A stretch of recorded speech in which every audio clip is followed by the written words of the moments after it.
वर्ष 1871 में अंग्रेजों ने एक कानून बनाया था जिसका नाम था क्रिमिनल ट्राइब्स एक्ट। ईसाई मिशनरियों की सिफारिश पर बनाए गए इस कानून में भारत के कई हिंदू समुदायों को जन्मजात अपराधी घोषित कर दिया गया। इनमें लगभग सभी कारीगर जाति, घूम घूम कर व्यापार करने वाली जातियां, पारंपरिक रूप से गाने बजाने वाली जातियां, नट, बंजारा, पासी, गुर्जर, लोधी, मीणा समेत 200 से अधिक समुदाय शामिल थे। तीर्थ यात्राओं पर जाने वाले हिंदू साधु सन्यासियों को भी क्रिमिनल ट्राइब घोषित किया गया था। वर्ष 1947 में देश स्वतंत्र हुआ तो कांग्रेस सरकार क्रिमिनल ट्राइब्स एक्ट को जारी रखना चाहती थी। बहुत विरोध हुआ तो 5 साल बाद 1952 में क्रिमिनल ट्राइब्स एक्ट समाप्त करना पड़ा। लेकिन अब जातियों को डिनोटिफाइड ट्राइब्स कहा जाने लगा। राष्ट्रीय पिछड़ा वर्ग आयोग के अनुसार ऐसी जातियों की संख्या लगभग 1,500 है। क्रिमिनल ट्राइब एक्ट वास्तव में अंग्रेजों की उस औपनिवेशिक मानसिकता का प्रतीक है जो आज भी जारी है। वर्ष 2011 में कांग्रेस सरकार कम्युनल वायलेंस बिल लाई थी ताकि भारत के सभी हिंदुओं को जन्मजात अपराधी घोषित कर सके। वो भी उसी औपनिवेशिक मानसिकता का परिणाम था। वर्ष 2026 में बीजेपी सरकार द्वारा लाया गया यूजीसी नोटिफिकेशन भी उसी मानसिकता की उपज है जिसका बीज अंग्रेज बोकर गए थे। जाति की राजनीति में आगे निकलने की होड़ में बीजेपी वो कर गई जो हिंदू एकता की घोषित नीति से बिल्कुल अलग है। हमें नहीं पता कि मोदी सरकार और बीजेपी ने ये जानबूझकर किया या मूर्खता में। जिस तरह से निशिकांत दुबे को कुतर्कों के साथ आगे किया गया, उससे जानबूझकर किया गया काम अधिक लगता है। शिक्षा जैसे महत्वपूर्ण मंत्रालय में मोदी जी ने अब तक जिस तरह के अधकचरे और बिकाऊ किस्म के लोगों को बिठाया है, उस हिसाब से ये मूर्खता में किया गया काम प्रतीत होता है। यूजीसी की ऐसी गाइडलाइंस कैसे बनी जो भारत में हिंदुओं के एक बड़े वर्ग को जन्मजात अपराधी घोषित करती है? यूजीसी गाइडलाइंस के पीछे की मानसिकता को समझना अधिक आवश्यक है। इसके पीछे सोच है कि जब भी कोई व्यक्ति किसी अन्य व्यक्ति पर अत्याचार करता है तो ये एक व्यक्ति का दूसरे व्यक्ति के प्रति अपराध नहीं, बल्कि एक समुदाय का दूसरे समुदाय पर अपराध है, भले ही अपराध करने वाले की ऐसी कोई मंशा ना हो। यूजीसी गाइडलाइंस को बनाने वाले मानते हैं कि क्लासरूम में दो दोस्तों के बीच लड़ाई हो जाए तो ये उनका व्यक्तिगत मामला नहीं, बल्कि उनकी जातियों के बीच का संघर्ष है। एक जाति सामूहिक रूप से ऑप्रेसर होगी और दूसरी ऑप्रेस्ड।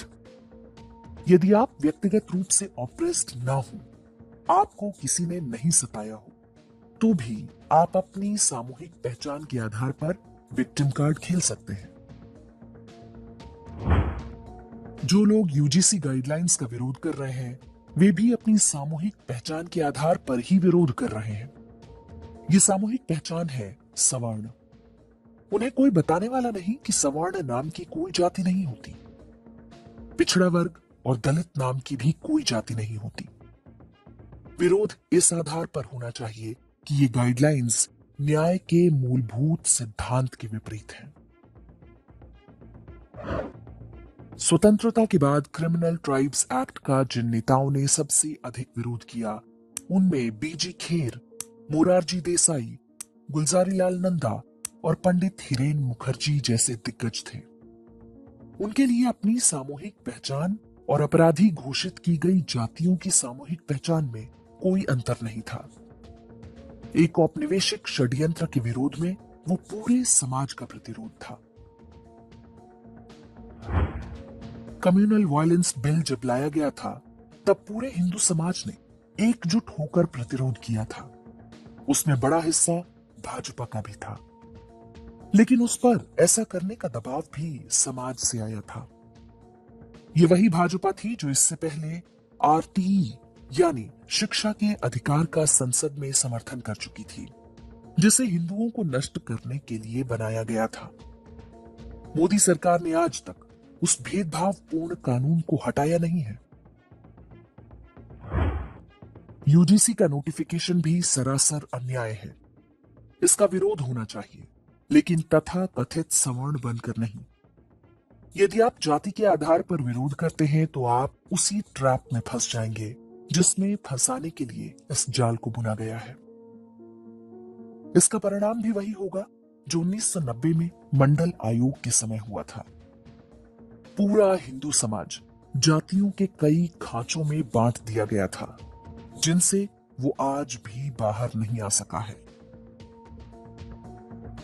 यूजीसी नोटिफिकेशन केवल सामान्य वर्गों के लिए नहीं, ओबीसी, एससी, एसटी समेत सभी हिंदुओं के लिए खतरनाक है। यूजीसी का नोटिफिकेशन वापस होगा या नहीं, इससे अधिक महत्वपूर्ण है कि हिंदुओं के वोट से बनी सरकार में कुछ लोग औपनिवेशिक मानसिकता से संचालित हैं। वे लोग कोई भी हो सकते हैं, नेता, मंत्री और अधिकारी भी।